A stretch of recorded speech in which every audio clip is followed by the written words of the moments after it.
The Elite came, they saw, and they sought to change the world. And then Jericho later said to change the universe. But here we are at last, Double or Nothing. What happened and why I didn't talk about this sooner last night after the show is because it was midnight and I had to go to bed. And one of the key components of this event was I just wanted to talk about, the whole event entirely without any distractions. And one of the things I wanted to discuss was the show in great detail. And I realized I couldn't do that if I was tired and exhausted. This wasn't like all in where I had free time to do this, but yeah, let's get right into this. I just need to fix everything on the slideshow. Okay, so let's get right into it. So we got the Casino Battle Royale for a spot to compete for the first ever AEW World Championship, which will be shown in this slideshow in a bit, where this was decided when they originally were going to call it the over-budget Battle Royale, but then they wanted to try something with it, and did the Casino Royale, and they introduced some new rules that wasn't really seen in the Battle Royale, and so what happened here is that they would do this card draw thing where if you chose a specific card type, you would enter in with four other people, making a total of 5 every 5 minutes, and there would be 5 people in the beginning, and then they would add 5 more and 5 more until lucky number 21 came out and was the last entrant, pulling out the Joker cards. So basically, yeah, we're getting the Joker in this, and this would lead to some interesting development if they want to, and I was ecstatic for this. And if it does come across like I'm on my phone, that's because later on I'm currently doing this little draft pick with somebody, Tim Bell. You'll see him on Twitter. He's going to compose an article about this big draft we're doing. So yeah, if it comes off like I'm doing a draft on my iPhone / Thanos case, that will be the reason why. But yeah. So with this in mind, there was going to be a lot of people involved. Like, you got Ty Dillinger, aka Sean Spears now. Yeah, the Perfect 10 is now all in with All Elite Wrestling. So that was freaking hilariously awesome. And I'm pretty sure Vince is right now, oh God, why did I let him go? I should have kept him in prison. Now we got Sonny Kiss, Glacier, who was from WCW back then, Sunny Days, MJF, Joni Janelle, Dustin Thomas, Billy Gunn, Jimmy Havoc, Michael Nakazawa, Jungle Boy, Cassidy, Mark Quinn, and Orange Cassidy, and Luchasaurus confirmed as appearing. And then you got and then there's MJF just being evil and cruel, like attacking, like they go ahead and have him attack this wrestler who doesn't have any legs, and yeah, he's still competing. And I was like amazed by that. Like, wait, he doesn't have legs and yeah, he's still wrestling? Huh. Didn't know that.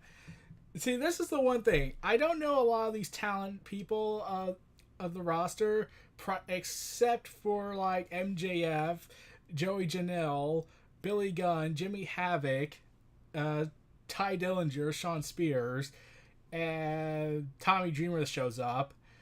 And sure enough, this would lead to some hilarious moments with Michael Nakazawa, where he applies baby oil over himself as a strategy to not get caught in a wrestling maneuver, and that was kind of hilarious at times. And yeah, and Joey Janelle, MJF, like, they were having fun. And then Joey Janelle legitimately basically said to the press, okay, I am going to do something so shocking that it will be the second best thing in the show. Possibly the third. Yeah, most likely the third. I am going to take a table dive that will look like I legitimately killed myself. Sure enough, he gets choke slammed and crashes into a table neck first, and everyone was like, holy, he's dead, isn't he? Or at least crippled. Sure enough, Joey Janelle came out and said, "Yeah, I'm okay, guys. It's all part of the job." So yeah, that was a miracle in and on itself. But that would be the first of 2 miracles throughout the show. So to find out who was lucky number 21, who pulled the Joker card, would later be revealed to be Hangman Adam Page.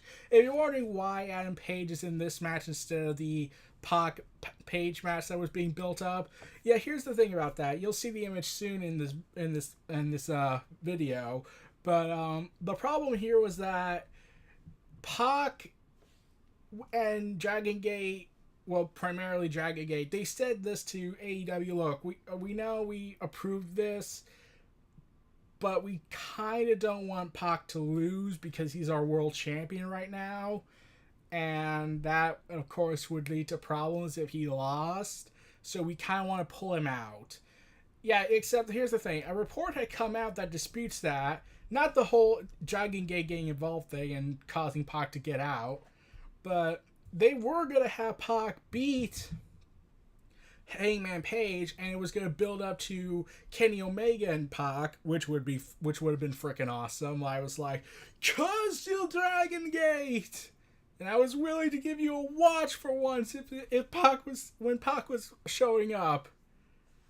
Yeah, I was a little annoyed by that. Like, you mean to tell me we were denied the dream match of Pac versus Kenny Omega? Evil.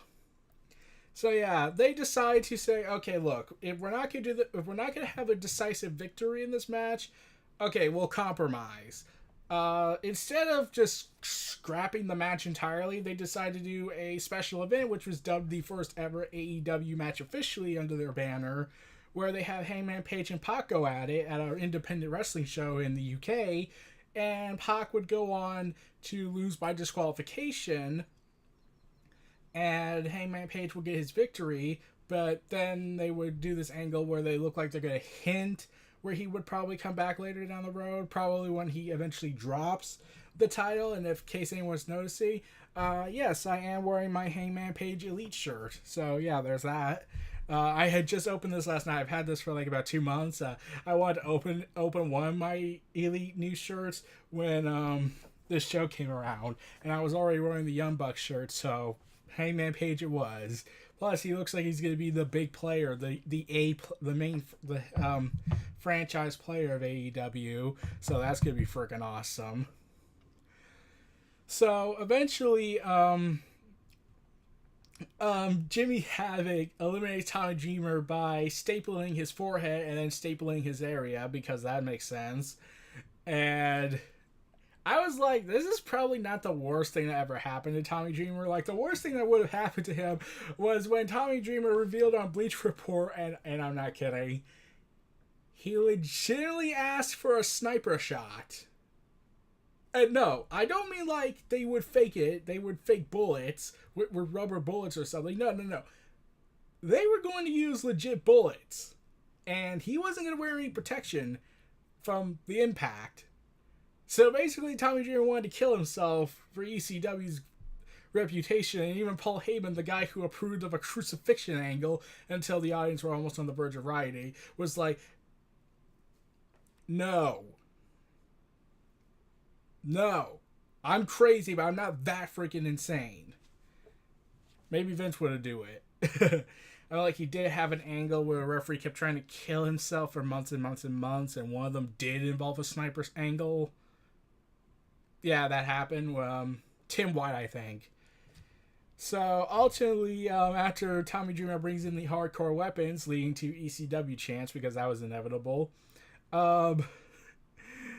Yeah. So, yeah. Orange Cassidy arrives and does slow motion kicks on Dreamer. The crowd is loving Cassidy, but Dreamer's like, fuck it, and just tosses him over the ring. And Orange Cassidy's just like, dude, I just got eliminated, man. I don't know what to feel, but I do know I feel nothing. And sure enough, and like, I could have sworn, I'm trying to remember, Jungle Boy gets a cigarette into his forehead. I'm not kidding. And then afterwards, it comes down to 4 people: Paige, Luchasaurus, Havoc, and MJF. They are gang up on MJF because MJF is possibly the version, the what would it be like if this was unrestricted and WWE wasn't PG or politically correct. And yeah. And during this, Paige would later on eliminate the other 2 competitors, and then it looked like MJF was going to win, but then nope, it doesn't happen, sadly. MJF doesn't get the victory, instead it goes to Adam Page, and yeah, MJF was eliminated, and I was like, I kind of wanted MJF to win, because, okay, imagine if he won, then would go on to fight Kenny Omega or Chris Jericho and beat them and become the AEW World Champion. Could you imagine what would happen? I'm pretty certain they would toss garbage into the ring. So, anyways, we cut to backstage afterwards where we get Kylie Ray, aka AEW's version of Bayley. Now we just need her to cut the psycho. Now we just need her to cut the you ain't shit gimmick and start being the slugger that Bayley can be. Yeah. Though, here's the thing that bugged me about Kylie Ray's smile. It wasn't the fact that she was smiling was the problem, it was the way she was going about it. Because Peter Avalon and Levy Bates, you know her as Blue Pants in NXT. So yeah, an NXT jobber becomes a star and then goes to AEW. When they're playing into their librarian gimmicks, which I keep thinking, someone brought this up when they introduced it on Being the Elite. Everyone was like, is this like a dig at the WWE's obsessive need to retcon everything and make things out of continuity every single second? Okay, I would believe that, and having 2 of them would be like a subtle shot, so to speak, of WWE having too many cooks in the kitchen. But it could also be like that whole chronicler thing that WWE's trying to hire, which I will be freaking glad if they do it and Vince listens, but that's next to impossible. But when they were shooing each other, Kylie Ray just looks like this. Like, I was thinking, like, why do I suddenly get the feeling she's going to pull out a knife and stab everybody? Because that is the smile of a serial killer. Of a psycho one. Then they hype up Cody Rhodes versus Dustin Rhodes, and they commissioned the music to be made for it, so that was awesome. And then they go ahead and have the first official singles match on AEW canonical status, where we get Sammy Guevara versus Kip Sabian, and they had a very entertaining match. It was pretty fun. I have never heard of these guys, but yeah, when I was looking at them, it was like, oh, wow, they're really actually going all out for a pre-show match. Like, we got Shooting Star Presses, we get the 630, we get a bunch of high-flying maneuvers, we get kind of a lot of good things going on in this matchup. This lasted for 10 minutes, and it was pretty fun. This was a good way to start off the pre-show. Like, this was actually one of the better kickoff events to actually mean something. Like, Sammy Guevara and Kip Sabian would get the win, and while he wasn't on the main card, he was proud about it because I'm the first guy to win the first ever singles match in AEW. So Adam Page and Pac might say something about that. But yeah, it was kind of fun that they did that because it actually gave an interesting idea. It gave an interesting angle they could work with. Like, yeah, like they actually say, yeah, let's make the kickoff actually matter with stakes and actually make an entertaining matchup instead of making it complete crap. And then we get the Elite showing up, and Cody and Brandy arrive, and through their car with Pharaoh, the dog of winter. And then we see Kenny Omega looking on the computer and it's like, that classic meme, and Kenny Omega was like, hold my beer, I must make it more awesome. And then the Young Bucks arrive, and Matt meeting with Michael Nakazawa, leading to this tense moment where it looks like they're going to fight in the future. And then Nick goes ahead and super kicks a guy for asking their credentials, even though they're the owners of the goddamn company. And they all try to open up the show, but then they keep taking it from each other. But then Omega takes the mic and says he does the welcome because he wasn't doing this when All In happened. So at least they're acknowledging that happened. I still consider All In to be the unofficial first show of AEW because AEW was just a concept, not an actual thing at the time. But it was set to be building for months and months and months. They were building this up and coming up with plans here. So, yeah. And then Matt goes ahead and takes the microphone and says that we've made a record of 20,000 people. But then Cody just says, no, it's 13,000. Matt says, well, you rounded up, right? Okay, then that would mean it's 10,000. And then Cody just joins up with the lie and just says, we set the record with 20,000. And I was like, oh, the digs at WWE on their obsession to blow up the record, even though that makes no sense and kind of comes off as trying to compensate for their egos. Yeah. And they went ahead and say they're going to make history, and tonight is the start of a revolution. Though in reality, in my mind, it's a rebirth. Actually, this is the road to the rebirth. You see, in my mind, the rebirth is actually going to happen in October when AEW goes on TNT. So, yeah. So then we get SoCal Uncensored to start off the show with the return of Pyro against Strong Hearts. These guys are from OWE, I think it was called. And this is a Chinese-based wrestling promotion, so I've never heard of them. The country with 1.4 billion people. Yeah, in fact, I'm trying to wonder. When they kept talking about the population, I was like, oh god, this is giving me Jinder Mahal flashbacks. When he kept saying about how India with billion people or something like that, even though he's not really Indian, he's descent from that, but like he's from Canada. Moving on. So, anyways, SoCal Uncensored takes on Strong Hearts, and I never watched any of their wrestling program. I never heard of these guys, so I was like, okay, this could be a great way to introduce the market to a very unique style from a burgeoning market in China. Okay, let's see how it is. Let's see, they tore the house down. I'm not kidding, they freaking tore the house down. Like, everything about this match was freaking awesome. You have SoCal Uncensored basically trying to know, like, okay, how do we compete with these kind of guys? Like they were struggling to try and get to beat these guys. Like Sima, Lindemann, and T-Hawk, they were really in sync with their wrestling. And they were doing some pretty crazy things. Like, and SoCal Uncensored looked like they were trying to struggle, trying to fight this country's version of wrestling, and like this was absolutely insane in my mind.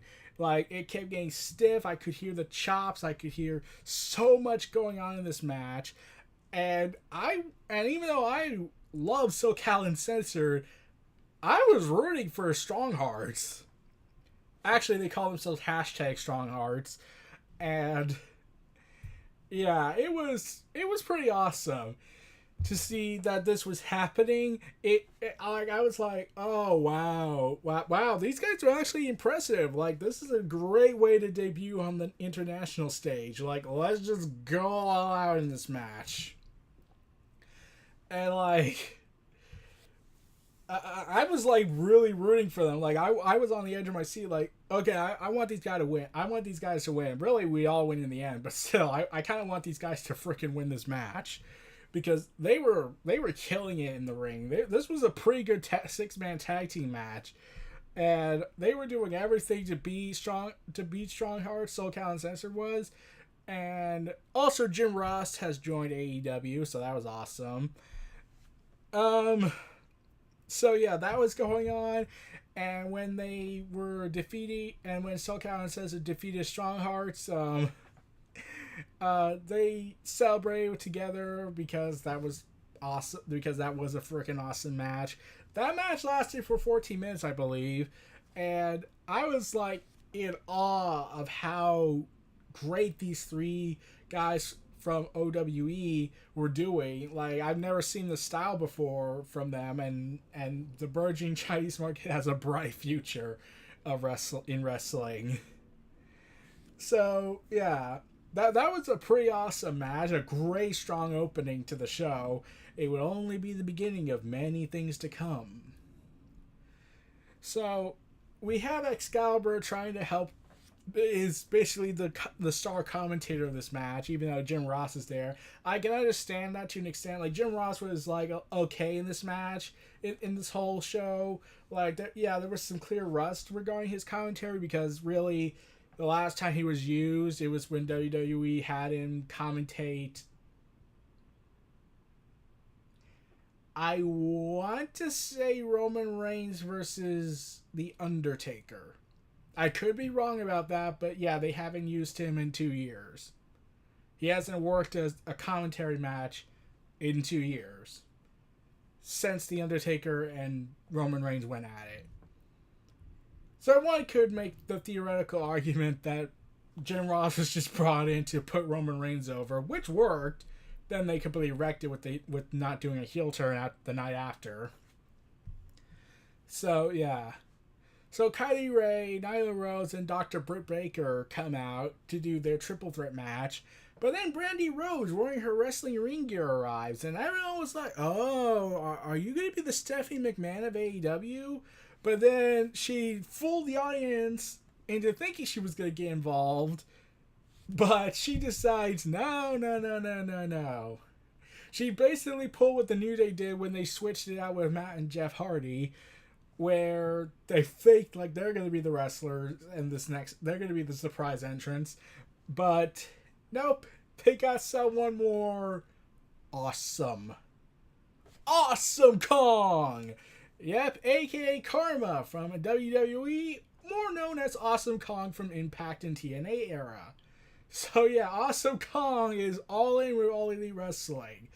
And this was actually a shocking moment for me, because I was like, I haven't heard from her in a long time. Was she doing that Glow show? Was she a character on that show? I think she was. But yeah, it was kind of awesome to see Awesome Kong in AEW. Like, that was freaking awesome. Also, I gotta get into the set. The set was awesome. Like, it feels practical stuff. Like, there's some gambling chips on the stage, which was awesome. They have the Impact entrance holes back when Impact Wrestling was doing the shows in Orlando, Florida, until Hulk Hogan wrecked the whole thing. But they had it on different sides to emphasize the opposing forces instead of having them come out of one entrance. So I was like,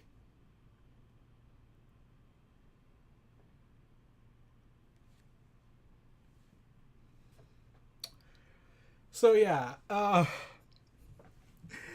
yeah, it was pretty awesome to see Awesome Kong show up, and yeah.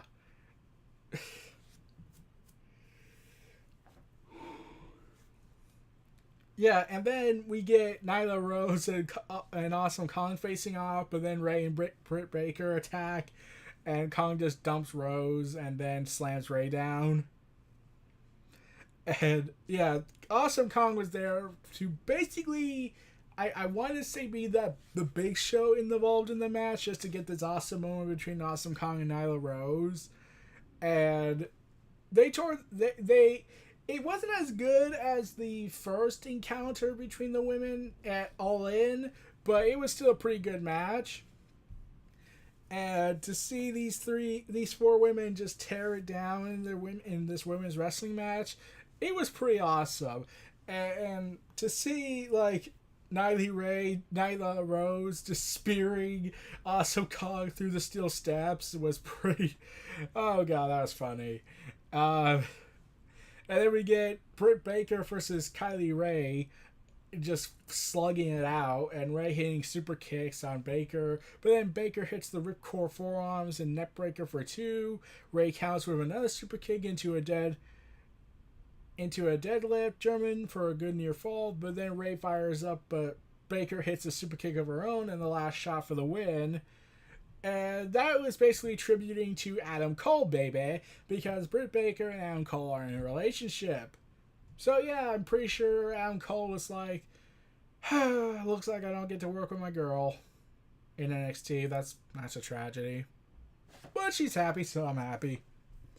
And she even used his entrance theme, so that was pretty awesome.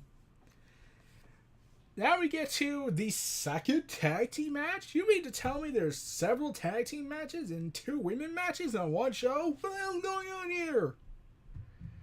So, yeah, there was a total of, like, let's see. You got the 6-man tag team match. You got a normal tag team match. You got a women's tag team match. Yeah, and you have the Young Bucks versus the Lucha Brothers. So 4 tag team matches on this show, which is awesome. So we got the Best Friends, more leaving from Ring of Honor. Yeah, they were announced a few weeks prior, I believe. So yeah, so Ring of Honor not only lost the Elite, they lost SoCal Uncensored. Now they lost the Best Friends. Who's next to leave Ring of Honor? Like, Bandito was almost given an offer from WWE and AEW, but he decided to go with Ring of Honor, and I'm amazed by that. So yeah, it was kind of surprising. I kind of wanted Bandito to be on AEW side, but it's fun to see him in Ring of Honor. That was his choice.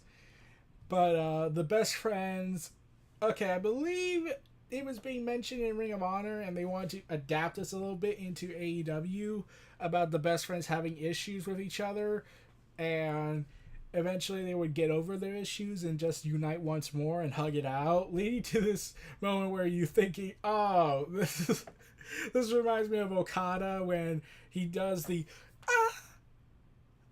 and the camera pans out to see the crowd, and like, yeah, that's what they did. But yeah, this was a pretty freaking awesome 13-minute matchup. Like, yeah, the Best Friends and Jack Evans and Angelico, they were just really going in all out on this match. So yeah, it feels like I'm not it's fun seeing these guys wrestle.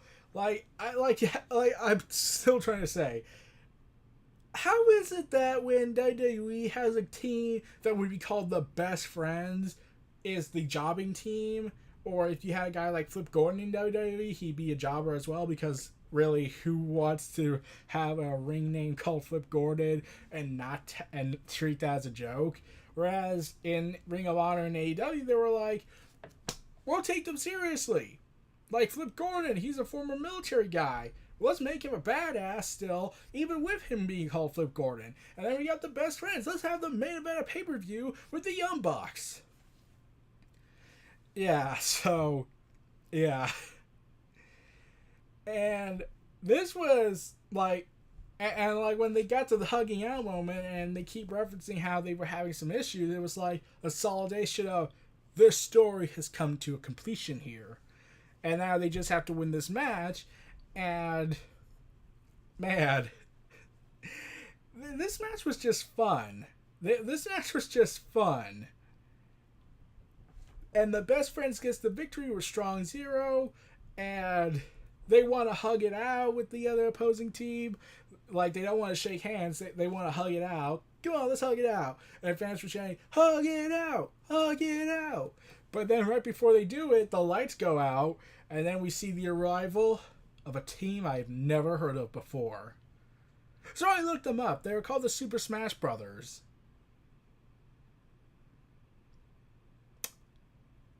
Yeah.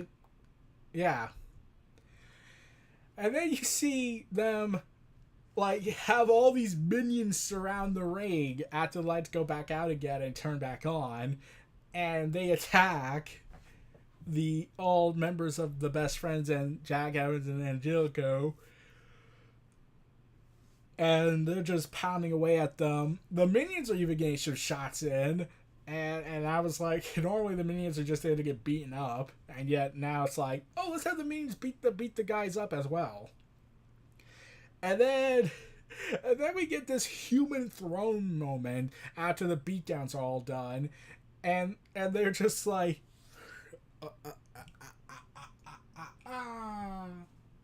Yeah, they form a human throne, which was just awesome and funny, and I was like, oh god, they really did that.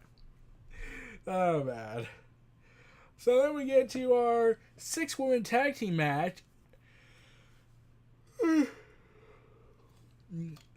featuring these 6. Yeah, the main theme of this match was Japanese women wrestling, and yep, that's the AEW title belt. I'll get my thoughts on that in a little bit. But yeah, we get these 6 women from Japan, from the Asian countries of Japan, and I think also Korea. I could be wrong. But yeah, we got Aji Kong, Yuka... Okay, yeah, I'm going to have a hard time pronouncing these names. Okay, let's just say that these 6 women were having a... Oh, man. These 6 women, they were really tearing it up. And they even... And like... Sorry, I'm still a little sleepy. I was much worse off last night after the show was over. But yeah, they rang the bell near the end of the match, but it was only for a 2 count, which was an error. But the female referee said, no, the match is still ongoing. That was a 2 count. And yeah, they brought in weapons like a kendo stick and I'm trying to figure out what it was, a container, and and Kong and Mizunami were locking up with Kong overpowering her, and then they trade shoulder tackles, and that was causing a huge reaction from the fans because this is just freaking awesome, even though I've never heard these women, but like, wait, we're giving these women from another country a chance? And we're letting them showcase their abilities while making stereotypes out of them? And I did love, let's see, what was her name? Rhea Abe. She brought in 2 championships from another promotion that she's currently the champions of. And that was awesome because I kind of love when you see an outside wrestler from another promotion bring in their titles. It just feels like, yeah, there are other titles here in the world where you're not acting like we're the only one in existence. But yeah, this was a pretty good match. Not a great match, but a pretty good match. And ultimately, Ryo Haruka and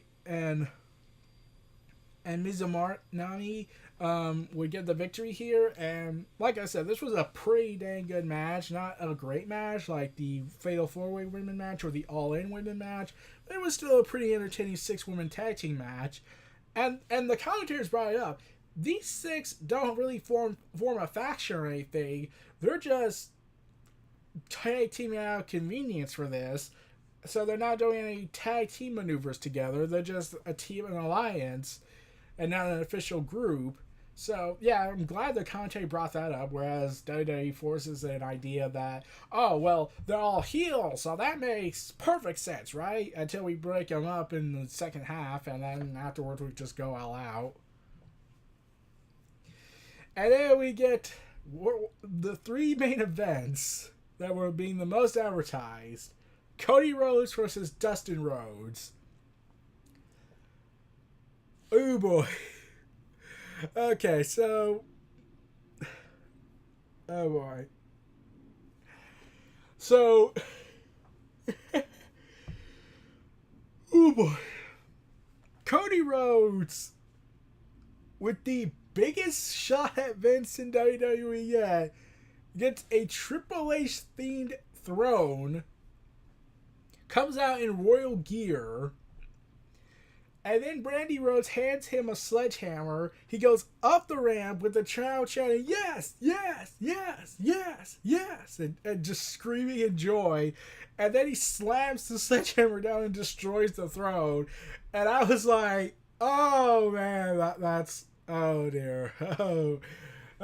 Here's the thing. A lot of people were mixed about that online. Some were saying, why are you taking shots at WWE? That's not how this goes. You said you didn't want to take shots at them. And I'm just saying, like, so if WWE did the exact same thing, it would have been perfectly okay. Yeah, here's the thing. People were mad when Cody was taking shots at WWE and certain styles of promotion they do in the product. And I was just like, okay, WWE, for like ever since the Monday Night Wars ended, even Vince McMahon still goes out of his way to take shots at WCW, even though he won the damn war. He like humiliates Booker T with this implied racist promo with Triple H at the helm.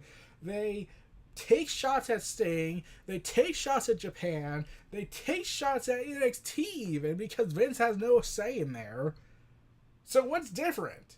Because AEW is doing it? If so, that's a pretty double standard maneuver. Yeah, that just kind of annoyed me. Like, so, if they do it in a creative, humorous way, then yeah, it's fun. It's funny. It's fun. And, like, I'm pretty certain Triple H has no problem with it. Like, here's the thing. People did not complain when Triple H called AEW the pissant company when he was talking with Billy Gunn. But here's the difference when I hear Triple H makes a reference to the outside wrestling industry and when Vince makes a reference to the outside industry. When Vince makes a comment regarding wrestlers who don't go to WWE, it comes off as him being bitter and contemptuous. Like when he was referencing the Young Bucks and Kenny Omega with the New Day. Okay, that was pretty awesome to reference the New Day and the Young Bucks and the Elite, because that would be a dream match for everybody. But the problem here was that when, like, Kofi Kingston was kind of the Kenny Omega of the group according to Vince's logic, and how he's just using the New Day to get whatever he wants to try and stay relevant. And I'm just thinking, Vince, you do realize there's a brotherhood within the Elite, right? Yeah, like, every time when Vince was speaking and referencing the Young Bucks, he referred to Big E and Xavier Woods as these Young Bucks. And even the Young Bucks tweeted out, like, oh yeah, we hear you, Vince. And he was clearly looking at Kofi like he was Kenny Omega for that moment. It just came off as like he was bitter about that Kenny said no to his deal and went somewhere else. Like, Kenny only asked for one thing, and that was control over his character, something Vince was unwilling to give. Like, he probably did care about the money. Yeah, the money was pretty good, but he wants to be treated like an individual, not a slave to the machine. But when Triple H makes a joke, he's laughing, he's showing expression, he's having Billy Gunn right there, so clearly they're alright with it. Triple H looks like he's just having fun, but when Vince is doing it, it just comes off like he's bitter and angry, and he just doesn't want to even reference them, but wants to take a shot at them anyways. So yeah, something tells me Triple H was watching all Double or Nothing. He was probably like, okay, that's kind of funny. I'll probably do that in NXT one day, or do it on TV. But Vince, however, yeah, something tells me he's gonna be pissed. So yeah. So after that, we get Dustin Rhodes, and this was possibly the most emotional storyline I've ever seen in a long time. I'm not kidding. And Dustin Rhodes goes ahead and points to the sky, referencing his dad, saying Dusty's watching. And I'm pretty sure Dusty Rhodes is doing his dance and is just all smiling and happy seeing his sons finally get the match they've always wanted to do together, and honoring Dusty Rhodes, wishing he was here. I'm pretty sure that's the one thing they wished for, to have Dusty Rhodes there, watching them in that moment, delivering possibly the most emotional and possibly Dustin Rhodes' best match I've ever seen him do in all of wrestling. And the crowd all throughout it was emotional. They were cheering, they were crying, they were booing Cody, being this dastardly heel, trying to kill the Attitude Era as he proclaimed. And like, you get this whole thing going on, and and Dustin Rhodes is doing stuff that a guy at his age shouldn't technically be possibly doing. Like, he's doing flying maneuvers, he's doing big suplexes off the turnbuckle. He's like, and then you get this big moment, and he's bleeding from here when he blades himself, because there's an image out that shows him blading, and he's bleeding so much, and so much blood's pouring out. Like, I thought he bladed too deep. In fact, a lot of people were like, "Oh my god, what is going on?" Like, people were trying to say stop the match. Like, I'm pretty sure Dustin's gonna get killed out there. Like, and like, Cody is just wiping the blood on his chest and just smiling like a sadistic nut job. Blood soaked into his blonde hair. And it's just, oh my god, this was a freaking awesome emotional matchup. Like, I knew it wasn't going to be a technical masterpiece. It had to be a storytelling masterpiece. And yeah, this was emotional. Like, Cody is going all out. Dustin is giving possibly his best performance in his entire career. And like, they trade blows, they trade strikes, they were going all out here. And like, you get this huge crowd reaction showing their shock and disbelief, like, oh my god, we are witnessing magic. And they're trying to end each other with the Crossroads, the move that Goldust and Cody made famous. You got, and then like they were looking like they were trying to do the Spanish Fly, but it looked more like a suplex than anything else. And then Cody finally hits Dustin and falls with the Crossroads to finally end this match. And then it looks like Cody doesn't know how to feel, and blood's just all over his body, drenched in it. And like, I haven't seen death matches in other wrestling promotions have this much excessive amount of blood. Like, WWE has a history of more excessive blood. Like Undertaker and Brock Lesnar back in 2002, John Cena and JBL, Eddie Guerrero and JBL, Triple H in the Triple Threat match back at Backlash 06. That's what I kept thinking of. Like, okay, how much blood does Dustin have at his age? And then like, Cody gets back into the ring. Everyone's freaking out, wondering if he's just gonna go back in there and just finish it. But then Cody tells Dustin he's not retiring here, and that during the road to this, he says that Fire in the Fallen, he threw in a name. He wanted to fight the Young Bucks. And he said, I don't need a partner or a friend, I need my brother. And they share this emotional hug, and everyone's crying, and cheers are abound. And like, oh my god, that was so perfect storytelling to me. Like, I wouldn't change a thing in that match. Cody winning was the right call, but ultimately Dustin got the best match of his career. To Cody, I'm pretty sure that was just another day at the office, but mostly personal to him, because this was the match he wanted to do with his brother. Something that WWE was clearly not going to ever give him to do.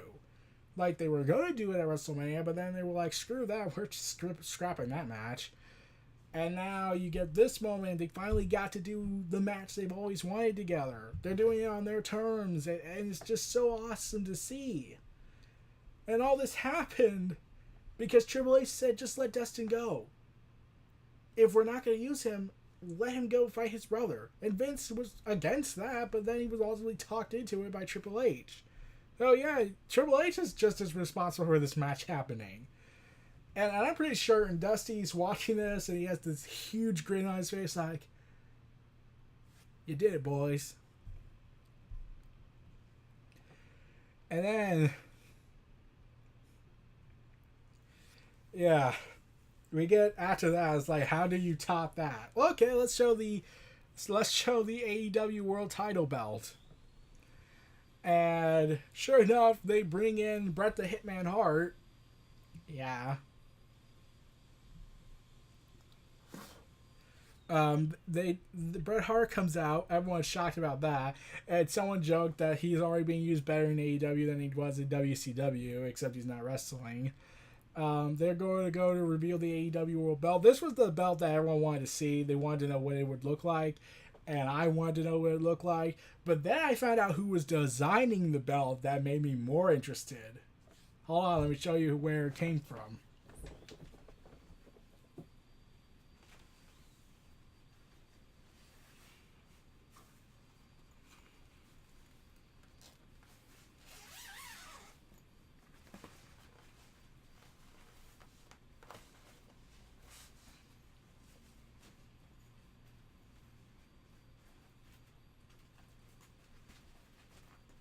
Sorry, I'm taking a little bit longer.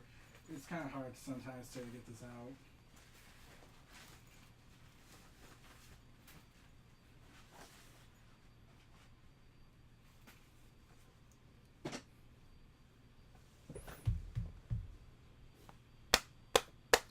That's right. They commissioned the guy who designed my most favorite title design, the big gold belt, to be AEW's World Championship. And when I saw it, I was like, there it is, in all its beauty. Like, it looked like a mixture of New Japan, Mid-South Wrestling, and some other titles that someone mentioned. I can't remember what it was called. But, yeah, to see that's the guy who made this beautiful title in my hand right now, it was pretty awesome. I'm pretty sure everyone was joking, like, man, Mick Foley probably bet on the wrong horse regarding the 24/7 title. Still, like, the concept's interesting. It's just that they just needed a better belt design. Like, I've seen fans make better belt designs than that, and that should say something. So, during this whole reveal, MJF comes out after insulting Hangman Page, and that he's the fastest rising star in the wrestling industry, and then decides to be a further asshole by bringing up Bret Hart's Hall of Fame attack incident. And then we get this another cathartic moment where Jungle Boy, Jimmy Havoc, and Hangman Page just beat him up to a bloody pulp. And Jimmy Havoc and Jungle Boy are beating him up throughout the crowd. And I was like, oh, I'm pretty sure this is their way of interpreting what they would have done had they been at the Hall of Fame ceremony when that happened. But yeah, to see that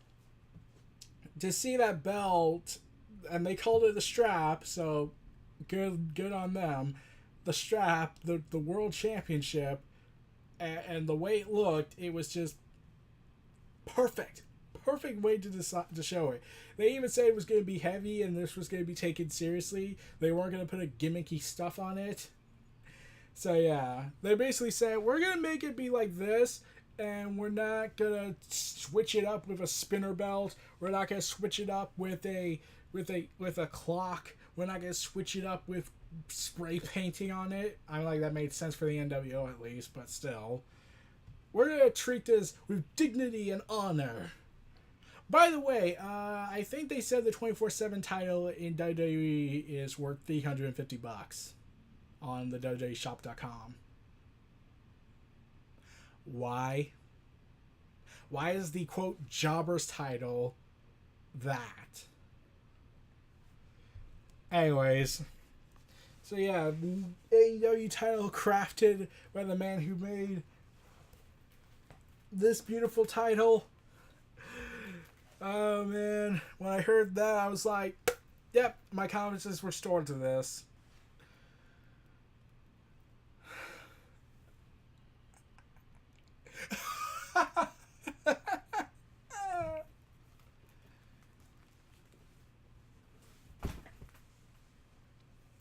So yeah, that was the AEW World Championship. And I actually thought this was a great way to put it on the card, especially after that emotional Cody and Dustin match. So now we get to one of the best tag team matches of the year, the Young Bucks versus the Lucha Brothers for the AAA World Tag Team Championship. Yeah, they had fought them in their territory in Mexico, and both in Mexico and the U.S., when they heard that the Young Bucks were there, they had garnered the highest rating in AEW in AAA. I'm not kidding. There was an article that came out, and the Young Bucks posted it as well, saying, and it got the highest rating in a long time there. 5.4 million viewers tuned in to see the Young Bucks and the Lucha Brothers. Again, not bad for a bunch of local independent wrestlers. That's more than WWE has made in a week. And possibly 6 months, but that's a different story. In fact, I think that was the week WWE only made maybe close to 4.5 million viewers on both Raw and SmackDown, and yet in one show they said 5.4 million, we could top that. And now, Fox is expecting WWE with its current status into drawing 3 million views a week. I don't see that happening. Anyway, so let's get right into this. The AAA World Tag Team Championship match. Oh man, this was. Oh man, this was.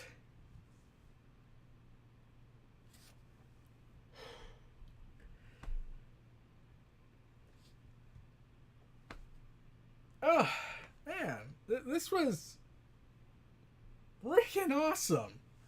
I know I've been saying that, but still. And you got these guys. You got Nick and Matt and Pentagon Jr. and Ray Phoenix duking it out, and they're just tearing it apart between each other. This match lasted I thought it was 30 minutes. It's 25 minutes. It certainly felt like a little over 30. And they go to every detail they can go down. They pull stuff out from the bag that they never pulled out before. And you got Pentagon Jr., you got Ray Phoenix especially just showing something like he's the best here. And then you got Nick, I believe, and Ray just straight mirroring shots at each other and not able to strike each other properly. And oh man. So Matt and Nick and they keep bringing up that Matt and Nick hadn't wrestled as much as the Pentagon Jr. Ray Phoenix, the Lucha Brothers, because they were working on this big project, and then afterwards they had left New Japan, so they hadn't worked as many tag team matches this year. So they played into that element where they were having some miscommunication issues. But as the match went on and on, they started to get back into sync more. They started to get back more into sync with each other. They start synchronizing their moves. You got stereo sharpshooters going on, but then when every time you got that near fall moment, it's like trying to figure out what's gonna happen next. Like, you see these guys tearing the house down, and then you got people. The Revival posted. I'll get to the Revival in a sec. They posted that this is tag team wrestling. They never gave a tag of what they were talking about, but everyone knew they were talking about the Young Bucks and the Lucha Bros. And like I said, they want to go to AEW. They want to compete. They want to take this seriously. But yeah, certain people in WWE don't want him to go. In fact, if I'm correct, during the show, Bret Hart was wearing the Revival T-shirt, so that was a plug. And then Cody, this was a small detail, but it was a very noticeable one for me. Right before when he got out of the car and he was drinking his Starbucks cup, there's something written on the cup around the protector so you don't burn yourself. It says FTR. Free the Revival, everyone. Yeah. They like the AEW is like, we hear your Revival. Once you're out of your contract, give us a call. So yeah, that was clearly saying, we hear your Revival. We want you. We want you here. You gotta keep fighting. You gotta survive more months of bullshit from Vince to get to the promised land and have the match with the Young Bucks and the Revival tearing the house down after so many years of trading shots at one another. With the whole fuck the Revival. But yeah, back to the tag team match. Oh man. Like, I was completely on the side of the Lucha Brothers. I thought like they were gonna win this match. Like they hold the AAA tag team belts. I'd be amazed if they lost. They're gonna get back their titles. That's what I was thinking. And then when you got Pentagon doing the arm breaking on Matt and then connects with the Fear Factor for a 2 count, it almost looks like this match is gonna end with the Lucha Bros somehow pulling out the win. But then the shocking thing happens. The Young Bucks do the Meltzer driver and get the pinfall. The Young Bucks retain the AAA championships and defeat the Lucha Brothers.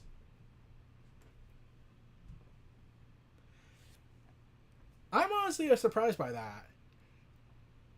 Like, I was heading into the show thinking that the Lucha Brothers were going to get back their titles because we don't know what's going to be the future business relationship between AAA and AEW. But looks like that's going to continue for a while. And looks like the Young Bucks are going to have a run with it. So that's going to be pretty interesting to see.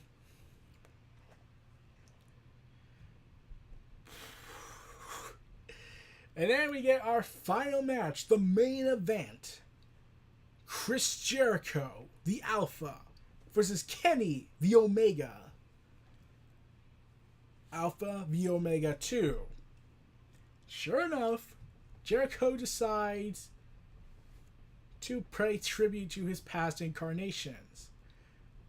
They do the Lionheart, they do the Y2J, they do the bright stripe, LED stripe coat he wore.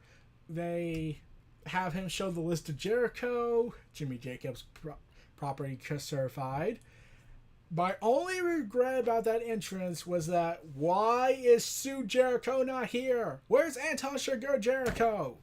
That was the one thing. Like, why don't they keep wanting to show Anton Sugar Jericho or Nick Botwinkle Jericho? Because since Jericho referenced that those two were the reason why he did that gimmick.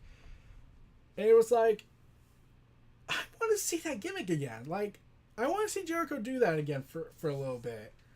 Like, it would be pretty fun to see him interact with Okada wearing the suit and tie gimmick he had back in WWE when he was this darker version of himself. This instead of the painkiller as he calls himself now. So, yeah. Like, a lot of people were heading into this match thinking Jericho could still go at it, and I certainly did think that. But my one problem heading into this was the fact that since Jericho's no longer at that level where he could do a technical masterpiece to the big extent that is possible, and Jericho was more transitioning more into a brawler, hardcore-based wrestler at his age, and yeah, this wasn't going to be as good as the 5-star classic Omega Alpha match, and let's just say this. Omega had his nose broken, and he still went and finished the match.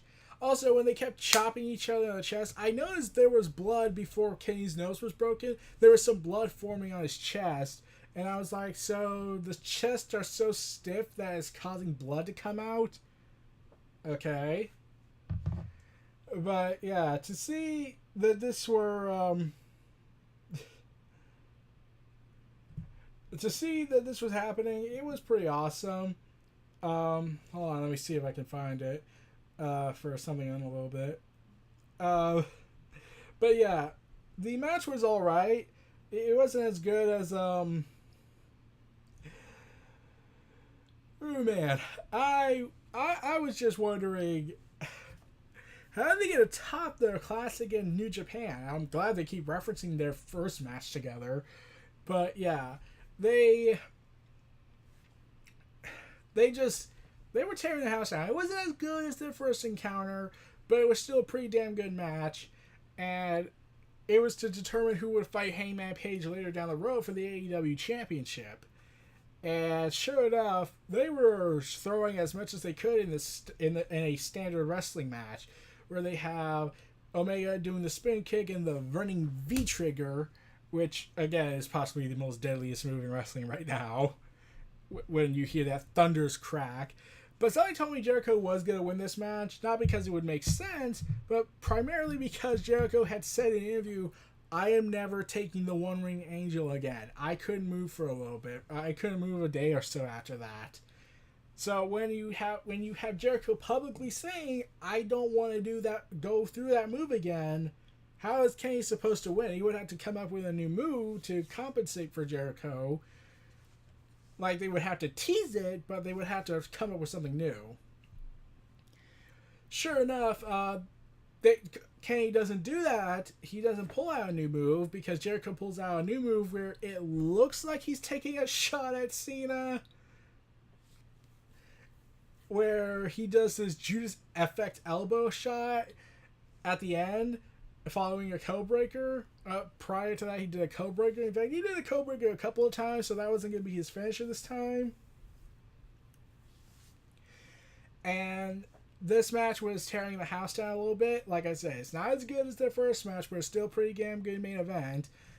And sure enough, this was a pretty good match. Jericho ultimately achieves his redemption victory here, and then following that, when he defeats Kenny and he's laying down in the ring, Jericho gets a microphone and mocks the people in the audience, saying that he is AEW, that this company was made for him, that he deserves everything, that he's the reason they got a TV deal, sold out the building, and it was all due to him, which is a legitimate argument one can make, because TNT does have a history with Jericho, primarily when he was in WCW, and like, that was probably the stupidest thing they did. WCW did, letting him go and not using him to his full potential.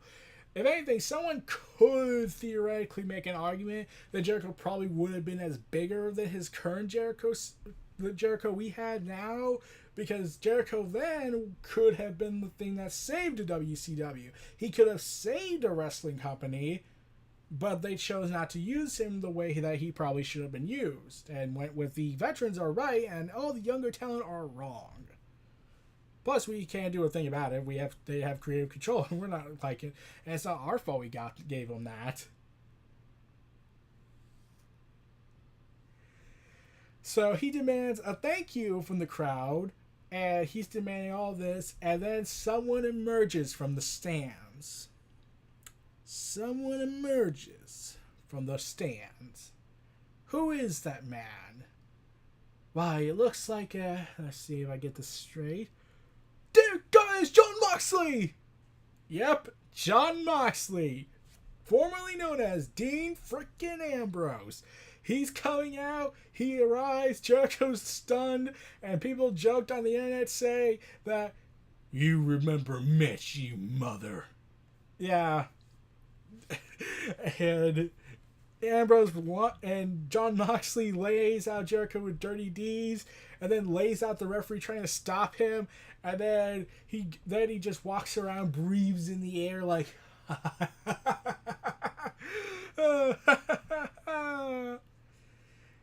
and then Omega, when he's about to be dirty deed as well, Omega tackles Ambrose out of the ring with him, and then they start fighting onto the stage and into the crowd.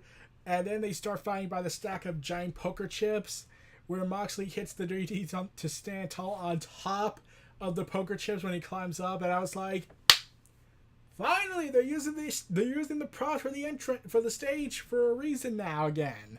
I missed when WWE did that. Like back then, you had guys doing these crazy stunts off the stages, utilizing the stage as a weapon. Like, you remember, Shane McMahon was popular for his most famous one, where he jumps off the Backlash stage and crashes into Big Show during a Last Man Standing match, and a bunch of other crazy stunts. You had Kane be thrown into fire by Shane McMahon. You had the LED boards being smashed by Orton, throwing John Cena through it. You had wrestlers jump off the stage to land on others. You had all this crazy thing going on, and they stopped doing that when they started making all their arena stages the same and not really standing out, except unless it was WrestleMania. Now SummerSlam and Survivor Series and Royal Rumble, and to a minor extent Royal Rumble, are starting to get the same stage build. So yeah, that was kind of annoying. And they're fighting, and like after Kenny Omega's DDT, then Dean Ambrose decides to take a shot at Cena by doing the Death Valley Driver AA maneuver off the chips, off the poker chips, and it crashes Omega into the stage, while Dean Ambrose revels in the anarchy he just performed. And it was like, Dean Ambrose just Jon Moxley is back, everybody, and now you got a big stage set for him. You got him. You have matches now you could do with him, like Jon Moxley versus Havoc, Moxley versus Omega, Moxley versus Jericho, done better. You got Moxley versus Rhodes, Cody Rhodes. You got Moxley versus, hell, a lot of people would probably benefit off of him. Like, I wonder how Jon Moxley felt. Like, I'm free from WWE. They don't have to antagonize me anymore. Now I get to work with Kenny frickin' Omega. And probably CM Punk if he signs up. So yeah, this was the ending of the show. Moxley hitting Dirty Deeds, throwing Omega off the chips onto the stage.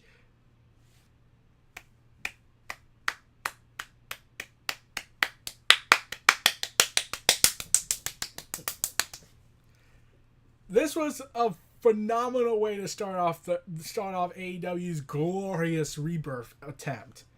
Like, we now have ended the road to Double or Nothing. We got to Double or Nothing. Now we begin the prelude, and we got the road to Fyter Fest, which is a play on the failed Fire Festival.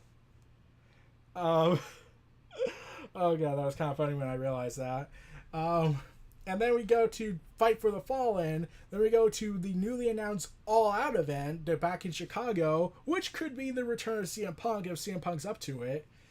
And then we get to October to initiate the full rebirth of the wrestling industry with AEW on TNT. And I was reading this article. Tony Khan came out and had said this. Hold on, let me see. Tony Khan came out in an interview where that this is what it was said. Tony Khan confirms that Jon Moxley has signed to a multi-year contract with AEW and will be a regular part of AEW TV show. He also says that Moxley will be allowed to do some international independent wrestling dates. So yeah, basically saying, you will be a part of this program, we will take you seriously, and you can still do your own thing. So, yeah, they were like, oh, man. Yeah, and a lot of people were also bringing up, like, how is Renee going to handle the WWE now that Jon Moxley went and turncoated? Yeah, in fact, someone mentioned, like, I heard of Slice Wrestling. I know a lot of people don't take him seriously, but it's not out of the realm of possibility of what he was reporting. It could not be true, but really, take this with a grain of salt. But really, it wouldn't be as shocking because if it's true. this is what Slice Wrestling reported, and like I said, take this with a grain of salt. I'm not taking this seriously entirely yet, but it's not out of the realm of possibility. Vince McMahon is said to be livid at Jon Moxley for signing a multi-year contract with AEW, as WWE was initially told by Dean Ambrose that he was leaving to pursue Hollywood acting and indie wrestling opportunities. The eternal feeling within WWE is that they feel blindsided. And I looked up because there is a parody account which is hilarious. It's called Sliced Wrestling, which is just fun. And the reason why I took this with a grain of salt is because, wait, you mean to tell me the whole vignette he posted on his Twitter account that looked to be very high production values that didn't, like, cause alarm bells in your head? Like, there's only one other company that I know has the kind of money to afford such things. Well, actually, there's a whole bunch of them, but, like, Vince is not going to believe that. So, yeah, Jon Moxley just fired the first real shot at professional wrestling that absolutely is needed, and arriving through the crowd reminiscing his Shield brethren. Like, Dean Ambrose is forever dead now for a while, probably for a long time.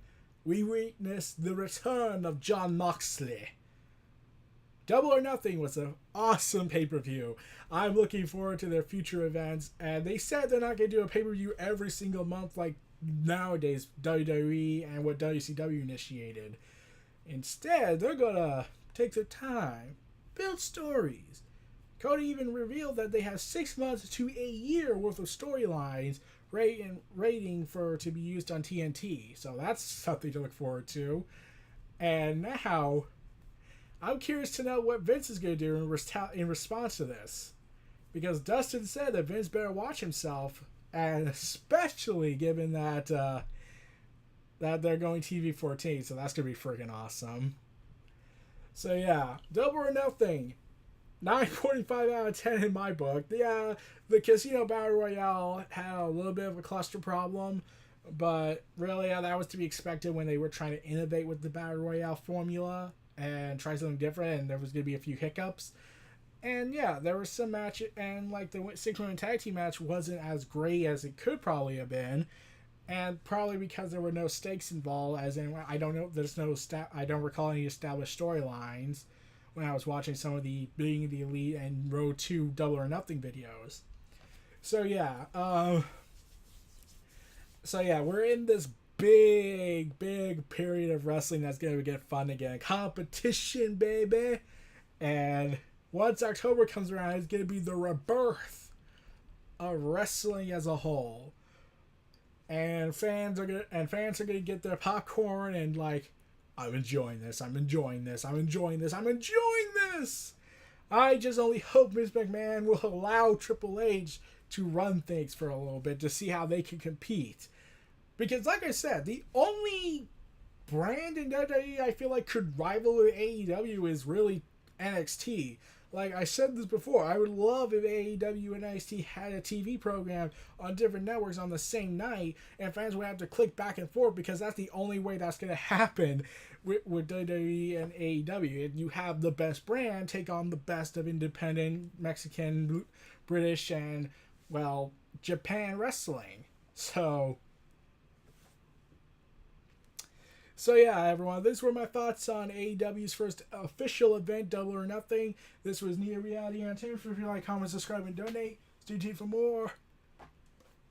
I'll see you all next time, and I bid you adieu, and I will say good night, goodbye, and good night, bang!